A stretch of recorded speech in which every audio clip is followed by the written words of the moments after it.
This nutrition counseling session is based on a client named Carla, who's been diagnosed as a pre-diabetic, overweight adolescent and was referred by her general physician. Carla is a 14-year-old female of Hispanic descent, 5 feet 6 inches in height, weighs 165 pounds, and has a BMI for age of 26.52, which puts her in the 90th percentile. Her dietary assessment reflects a high consumption of refined grains, sweets, and saturated fats, and a low consumption of fruits, vegetables, and whole grains. Carla prefers to set food goals instead of following a structured diet.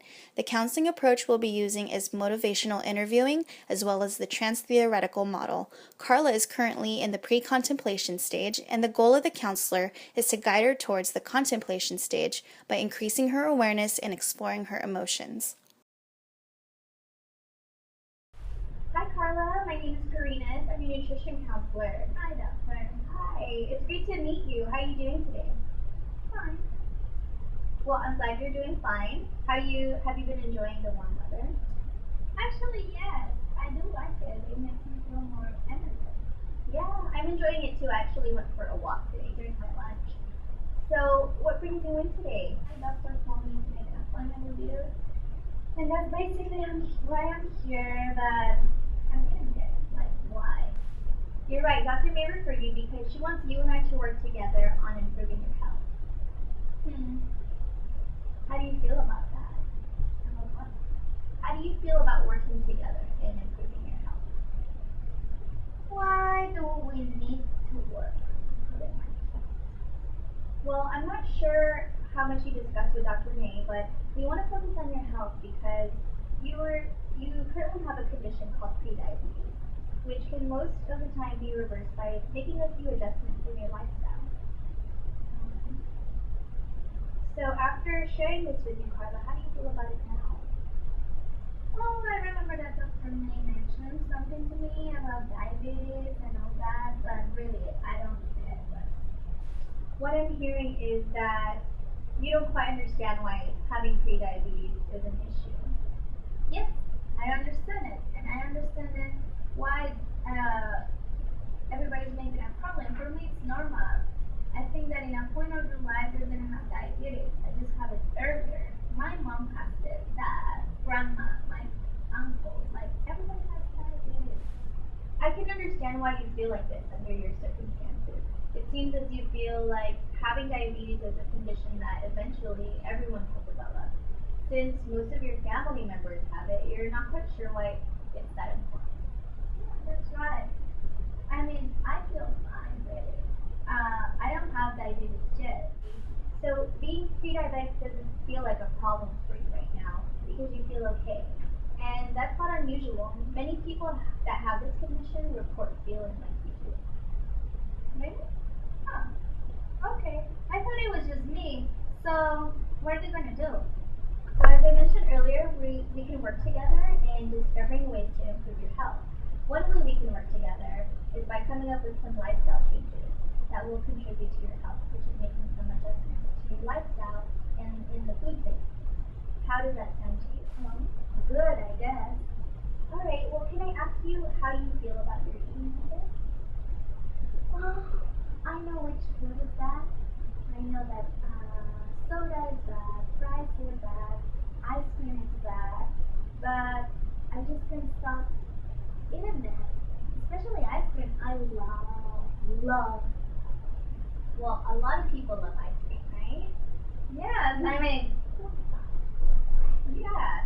So let me ask you, after you've had some ice cream, how do you feel? when I was a kid, my dad used to give me ice cream every time that I have a problem. So every time that I feel that I have like a stress or something, I go and grab some ice cream, and it really makes me feel more better. Okay, so what I'm understanding is whenever you're feeling down, if you have ice cream, it makes you feel better. Yes? Okay, and about how often do you have ice cream in a week? I feel that before it was just once a week, but since my parents are getting divorced, I have been getting ice cream like, once every other week. I see. Can I ask you how you feel about your parents' divorce? I don't like it at all. I'm sorry that you feel that way, Carla. I a very difficult time for me. I know. We don't even have dinner together. We're not even born on Sunday. So it sounds like you're upset about the situation between your parents, and you find yourself eating more ice cream than usual. That's it. So when you do eat ice cream, about how much do you usually have? Eating the cookies and I eat it. What size container do you usually get? Well, it's one that is kind of this size. I think it's Oh, okay, that's actually a common size for ice cream. Do you mind if I show you? I have some containers here, so maybe you can tell me which ones it looks like. you have containers here. Cool. Go ahead. Alright, so here are the ice cream containers. Which one of those does it look more similar to? This? That one? On every other day. Okay, well yeah, this one is actually a pint, you're right. Yes. Yep, and this one right here is actually 3.6 fluid ounces. And I don't know if I can remember that. that's fine. I actually have some handouts that'll give you later that'll help you with serving sizes. Do you want some of those to take home? Yes, I'll see that cluster. It's really cool. Yeah, I actually have a smaller version of that to give to you later. So Carla, what I'm understanding is that on the one hand, you feel that ice cream is not good for you, but on the other hand, you enjoy having ice cream. It's bad, I know that ice cream is bad, but I can just let it go. I love it, and it's important to me.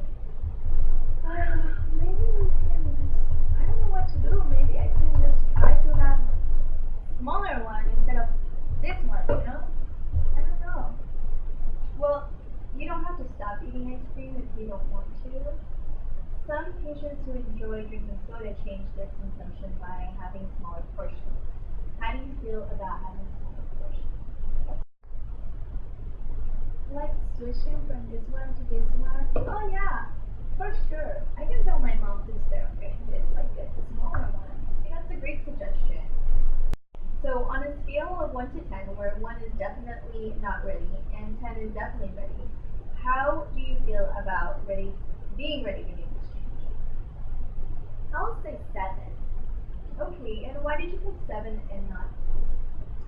I feel like 8 is closest to 10 with Penny's perfection, like very confident, and I don't want to fail. So what I hear is that it's important for you to succeed. Do you mind if we talk about making a goal to reach for your next visit?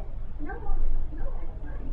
Alright, so we talked about purchasing smaller containers of ice cream. How do you feel about having one of those containers in place of the 1 pint that you usually have? I can do it. I will try to do it. Okay, so our goal then is to have one of the smaller containers, which is this one right here, instead of the 1 pint container each time you consume ice cream, which is usually once every other day. How does that sound? Yeah, it sounds fine. Okay, so now do you want me to talk to your mom for you about the goal that we made, or do you prefer No, that right now? no, I don't want to talk to her about this stuff. You just better do it. That's fine. So Carla, I'll be happy to talk to her about it for you. Alright, so we're almost done with our first session together, and your purpose today was because you were referred by Dr. May, and at first you weren't sure why. So then we came to an agreement that we will work together in finding ways to improve your health. Have we met your expectations today? Well, it was pretty different from what I was expecting, I have to say that. But I feel comfortable with what we have done so far. I'm happy to hear that.